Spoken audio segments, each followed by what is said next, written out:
Bem, meus irmãos e irmãs, estamos reunidos mais uma vez no meu canal do YouTube, a Hora do Macabeus. Hoje eu irei fazer o último vídeo a respeito da comunhão dos santos e da intercessão dos santos. Eu fiz 2 vídeos a respeito deste tema, falei sobre a nuvem de testemunhas, fiz uma exegese em cima deste tema, e hoje eu irei concluir com os anjos mensageiros, a importância dos anjos na intercessão dos santos. Desde já agradeço a todos que participam do canal, quem se inscreveu, aqueles que divulgam o canal, aqueles que contribuíram com o meu Apoia-se, aqueles que irão contribuir. Quem não contribuiu, eu agradeço da mesma forma. E também aqueles que contribuíram com o Apoia-se do meu amigo Cláudio Campos, que é muito mais importante do que o meu. Então aqui já peço a todos que deem o like, por favor divulguem o vídeo. Tá? Aliás, os 3 vídeos a respeito da comunhão dos santos. E aqui eu vou começar com o famoso livro dos Macabeus, aquele famoso livro que os protestantes retiraram de suas Bíblias, aderindo ali o cânon farisaico, né, de Jâmia, encontrando um subterfúgio para mutilação satânica, mas todo mundo sabe que é um livro inspiradíssimo, que faz parte do cânon desde os primeiros séculos, e também, né, era entre os judeus, também era um livro inspirado. Só depois de Jâmia que os fariseus retiraram este livro, isso para boicotar o próprio cristianismo. Mas vamos aqui falar sobre o texto. Segunda Macabeus, no capítulo 15, versículos 11 ao 16. Judas Macabeus, né? Ali, na verdade, não foi Judas Macabeus. Quem escreveu o livro narrou desta forma o que Judas Macabeus viu aquilo. E aqui é importante porque nesse texto aqui ele não fala exatamente que Macabeus teve um sonho, mas em outra versão diz que Macabeus teve um sonho, e neste sonho ele teve uma visão, e ali ele narrou esta visão. Prestem atenção no que o autor escreveu. Assim armou a todos, não com a segurança que vem das lanças e dos escudos, mas com a coragem que suscitam as boas palavras. Narrou-lhes ainda uma visão digna de fé. Isso aqui é importante, foi uma visão que Macabeus teve. Olha só. Macabeus não teve contato, gente. Contato com os mortos. Macabeus teve uma visão. Uma revelação, na verdade, aqui. Né? Nessa visão ele teve uma revelação. E aí ele diz assim, uma espécie de visão que os cumulou de alegria. Eis que vira Onias, que foi sumo sacerdote. Onias tinha sido sumo sacerdote ali na época dos Macabeus ainda, e já tinha morrido. Né? E o texto continua dizendo, o homem nobre e bom, modesto em seu aspecto de caráter, ameno, distinto em sua linguagem e exercitado desde menino na prática de todas as virtudes. E Macabeus viu, né, Onias com as mãos levantadas, orava por todo o povo judeu. Macabeus, ali naquela visão, viu Onias orando por todo o povo judeu, e Onias já tinha falecido. Isso aqui é importante. Continuando, o texto diz assim: em seguida havia aparecido do mesmo modo um homem com os cabelos todos brancos, de aparência muito venerável e nimbado por uma admirável e magnífica majestade. Então, tomando a palavra, disse-lhe Onias: eis o amigo de seus irmãos, aquele que reza, olha só, muito pelo povo e pela cidade santa que era Jerusalém. E aí ele diz quem é, né, essa pessoa, quem era essa pessoa? Jeremias, o profeta de Deus. Jeremias rezando por todo o povo judeu. E Jeremias, estendendo a mão, entregou a Judas uma espada de ouro.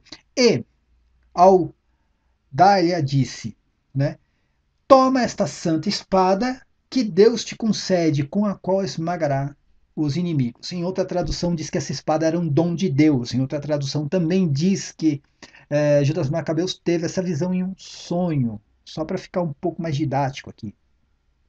É muito importante esse texto. Tá? Esse texto mostra claramente a intercessão dos santos, que os santos, os justos, eles sabem o que acontece aqui na Terra sim.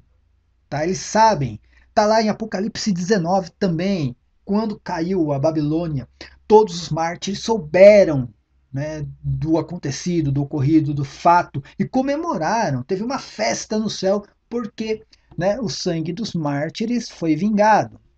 Então, essa história protestante de que os mortos, a alma daqueles, né, que morreram, os mártires, não sabem nada, se estão vivos, porque muitos acreditam que estão dormindo, mas aqueles que estão vivos no reino dos céus, né, porque a alma não morre, a alma desses mártires, eles não sabem nada do que acontece na Terra. Isso é pura balela, né? Eles pegam um versículo isolado ali de Eclesiastes e tentam fazer uma exegese, uma doutrina em cima deste versículo isolado. É importante porque condiz exatamente com o que diz Hebreus no capítulo 12, versículo 1, que eu já li em outros vídeos, dizendo: de modo cercado como estamos de uma tal nuvem de testemunhas. Mostra que a igreja peregrina está cercada de uma nuvem de testemunhas. A nuvem está no céu, testemunhas são os mártires. Eu já expliquei isso em outros vídeos.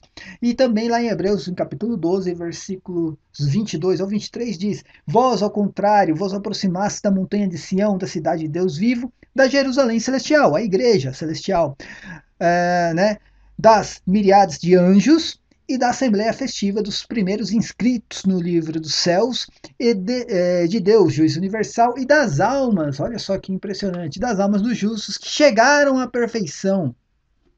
Aqui está falando que, né, nós devemos estar cada vez mais próximos, né, da igreja celestial, das almas dos justos que chegaram à perfeição. As almas dos justos, na verdade, esses justos aqui faz parte desta nuvem de testemunhas. E nós vemos essa nuvem de testemunhas aqui no livro de Macabeus, a nuvem de testemunhas. Está ali Onias e Jeremias orando pelo povo antes, né, daquela batalha vencida por Judas Macabeus. Aí, qual a importância dos anjos? Os anjos são os mensageiros, eles que levam e apresentam as orações dos santos diante de Deus. Lá no Apocalipse, no capítulo 11, versículos do 1 ao 4, diz: havendo aberto o sétimo selo, fez silêncio no céu, quase por meia hora. E vi os sete anjos, né, que estavam diante de Deus, e foram-lhes dadas sete trombetas.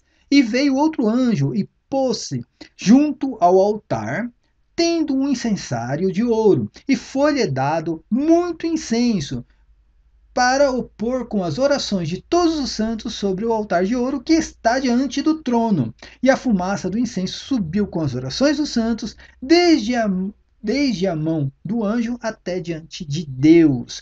Então, essa é a importância, né, dos anjos. A importância dos anjos é essa: fazer este leve trás, apresentar as orações dos santos, né, diante de Deus, apresentar a Deus as orações dos santos.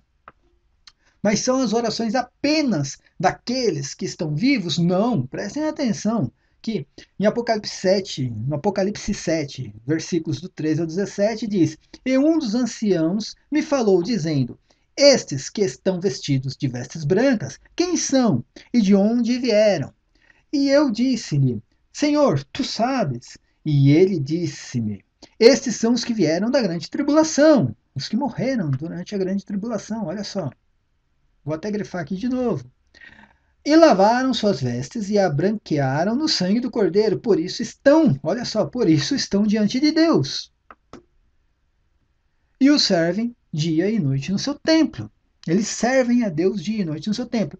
Lá no Apocalipse 6, né, eu não coloquei o versículo aqui, nem o texto, mas no Apocalipse, no capítulo 6, versículo 9, se eu não estou enganado, diz exatamente que eles clamam por justiça e esperam por aqueles que ainda iriam morrer. Eles clamam por justiça e também esperam por aqueles que ainda iriam morrer. E lá no capítulo 19 diz exatamente que esses mártires, eles sabiam de tudo que acontecia aqui na terra, comemoraram até a queda da Babilônia, que era Jerusalém, né? Jerusalém terrena, não celestial. E aqui mostrando exatamente a importância dos anjos. Aqui no livro de Tobias, também um livro que os protestantes retiraram das suas Bíblias, lá das Ferradas por Almeida. Mas aqui diz exatamente o anjo lá que eles, né, eles dizem, e que o anjo era um anjo mentiroso, mas o anjo mentiroso disse aqui, olha só, vou descobrir-vos a verdade. Então ele não era mentiroso, né? Ele mostrou a verdade para, né, Tobias e o pai dele, o Tobit. Sem nada vos ocultar, quando tu oravas com lágrimas e enterravas os mortos, quando deixavas a tua refeição e ias ocultar os mortos em tua casa durante o dia, para sepultá-los quando viesse a noite, eu apresentava, isso é importante, olha só, eu apresentava as tuas orações ao Senhor. O anjo ali naquele momento mostrando exatamente qual, né, qual era a sua função, exatamente apresentar as orações ao Senhor, ali mostrando as orações do pai de Tobias, ok? Então os anjos fazem essa função de levar e apresentar as orações dos santos que estão aqui na terra e dos santos que estão no céu, dos justos, dos mártires que estão no céu, que rezam dia e noite, servem a Deus dia e noite e clamam por justiça. Ok? Mas é importante aqui porque não só no livro dos Macabeus, mas também no livro de Jó mostra que existem os intercessores. Tá, ok? Lá no livro de Jó, no capítulo 33, nos versículos 23 e 24, quem não leu o livro de Jó, né, é importante que leia, porque é um livro muito complexo, muito complicado entender, né, mas ali Jó passava por um momento difícil, ele mesmo imaginava que iria morrer, e aqui uma das pessoas ali que dialogavam, né, com Jó, dizia assim: sua alma aproxima-se da sepultura e a sua vida daqueles que estão mortos. Né? Essa pessoa que estava imaginando que realmente Jó iria morrer. E ele continua dizendo: se perto dele se encontrar um anjo, um intercessor entre mil, ele não está falando exatamente que o anjo é intercessor, está falando que se encontrar um anjo, um intercessor, está colocando de uma forma distinta, que ele está explicando aqui que existem os anjos e existem os intercessores. E está colocando um intercessor entre mil. É importante que as ferradas de Almeida aqui, né, nesse texto aqui de Jó, as ferradas de Almeida adulteraram o texto, tá? Então estou colocando aqui o texto como ele é. Né? Então tá lá, um intercessor entre mil para ensinar-lhe o que deve fazer, ter piedade dele e dizer, poupai-o, né? Poupai-o de descer à sepultura, recebi o resgate da sua vida. Esse texto é importante porque está mostrando que existe o anjo e existe o intercessor. Quem são os intercessores? Está aqui lá no livro do Macabeus. Está aqui, ó, Onias, Jeremias e os justos. Né? Os justos que foram justificados e hoje estão no reino dos céus. Isso é importante.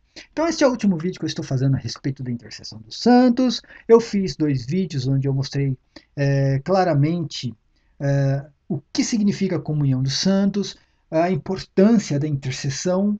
Mostrei, né, fiz uma exegese em cima do texto de Hebreus, ali no capítulo 12, versículo 1, sobre a nuvem de testemunhas. Mostrei claramente que Paulo, mesmo depois de morto, Paulo iria agradar a Deus, e uma das coisas, né, que agradam a Deus é a intercessão, interceder por outras pessoas, ok? Então, este é o último vídeo que eu fiz sobre a comunhão dos santos. É importante que vocês divulguem os vídeos, né, os 3 vídeos a respeito deste tema. E desde já agradeço a todos. Novamente agradeço a todos que participam do canal, todos que contribuem com o canal de alguma forma, né, divulgando ou também contribuindo com o Apoia-se. E também quem não contribuiu, agradeço da mesma forma. Deem o like, se inscrevam no canal e apertem o sininho. Desde já agradeço a todos novamente. Paz e bem. Amém.